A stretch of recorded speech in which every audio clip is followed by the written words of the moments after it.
Quality और consistent performance के लिए सिर्फ सिल्वर पंप्स एंड मोटर्स, नाम याद रखना। અમદાવાદમાં શાળાના સ્થળે શોપિંગ સેન્ટર બન્યાનો ખુલાસો થયો છે। ધારાસભ્ય અમિત શાહે જ કર્યો છે ઘટસ્ફોટ। એએમસીની સંકલન સમિતિની બેઠકમાં તેમણે ઉગ્ર રજૂઆત કરી। એલિસ બ્રિજના એમએલએ અમિત શાહે ઉગ્ર રજૂઆત કરી છે। એએમસીના અધિકારીને તાત્કાલિક સસ્પેન્ડ કરવા કમિશનરને રજૂઆત કરી છે। જમાલપુરની શાળા નંબર 3 અને 4ના સ્થળે શોપિંગ સેન્ટર બની ગયા છે। શાળા પડી જતા મરામત કરાવવાના બદલે શોપિંગ સેન્ટર બનાવાઈ દીધા। આટલા સમયથી એએમસીના અધિકારીઓને કેમ આ નથી દેખાતા શોપિંગ સેન્ટર? આ સવાલ પણ તેમણે કર્યો છે।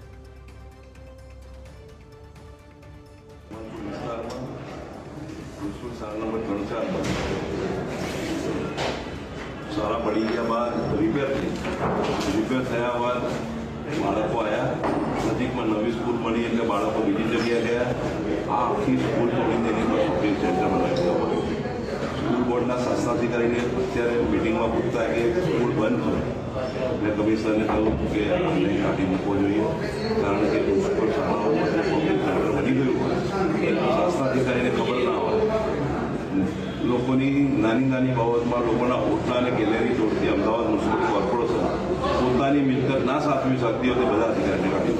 જમાલપુર કાચની મસ્જિદ પાસે આવેલા મ્યુનિસિપલ કોર્પોરેશન ઉર્દુ શાળા નંબર 3 અને 4ની જગ્યા ઉપર ગેરકાયદેસર શોપિંગ સેન્ટર બની દીધું હોવાનું ધારાસભ્ય અમિત શાહે આક્ષેપ કર્યો હતો। એ આ દ્રશ્યો છે કે જ્યાં આગળ છેલ્લા ઘણા વર્ષોથી જે મ્યુનિસિપલ કોર્પોરેશનની ઉર્દુ શાળા 3 અને 4 હતી કે ત્યાં આગળ આ અલગ અલગ જે દુકાનો છે તે દુકાનો બની ગઈ છે અને આખું આ શોપિંગ સેન્ટર બની ગયું છે।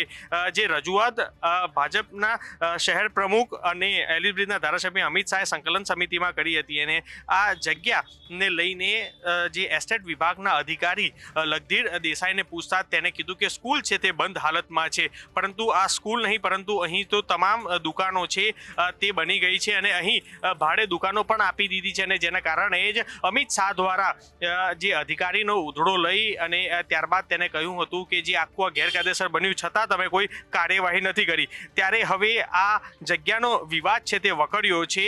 ત્યારે બીજેપીના ધારાસભ્યએ આ જગ્યા સ્કૂલ બોર્ડની તો કોંગ્રેસના ધારાસભ્ય ઇમરાન ખેડાવાળાનું કહેવું છે કે આ વકફ બોર્ડની હોવાનો દાવો છે તે કર્યો છે। ત્યારે આ દુકાનો કાયદેસર અંગે હજી સુધી મધ્ય ઝોન એસ્ટેટ વિભાગ દ્વારા કોઈ સ્પષ્ટતા નથી કરી, પરંતુ બીજી બાજુ ધારાસભ્ય અમિત શાહે આ સંકલન સમિતિમાં ઉગ્ર રજૂઆત કરી। ત્યારે જમાલપુરની આ ઉર્દુ શાળા નંબર 3 અને 4 જગ્યા પાસે રહેતા સલીમ જુમ્મા ખાન પઠાણ નામનો હિસ્ટ્રી ચીટર અંદાજે લગભગ 10 જેટલી આ ગેરકાયદેસર દુકાનો બનાવી અને એક દુકાનનો પેટે 12,000 રૂપિયા ભાડું છેલ્લા 7 વર્ષથી ઉઘરાવતા હોવાનો આક્ષેપ છે તે કર્યો છે। આ ઉપરાંત આ જગ્યા એ સોદાગર બિલ્ડરના નામથી પોતાની 2 દુકાનો પોતાની ઓફિસ પણ બનાવેલી છે અને અવારનવાર રાજકીય કાર્યક્રમો તેમજ મિટિંગો રાખવામાં આવે છે।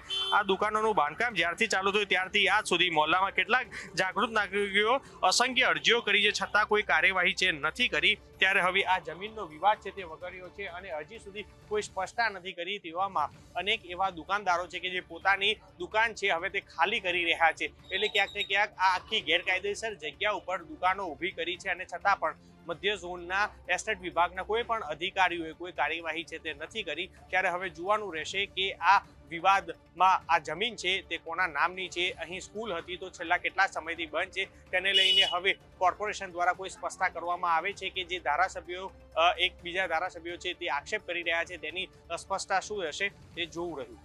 કેમેરા પર્સન રીતે સુતાર સાથે મિહિર સોની, ન્યૂઝ કેપિટલ, અમદાવાદ।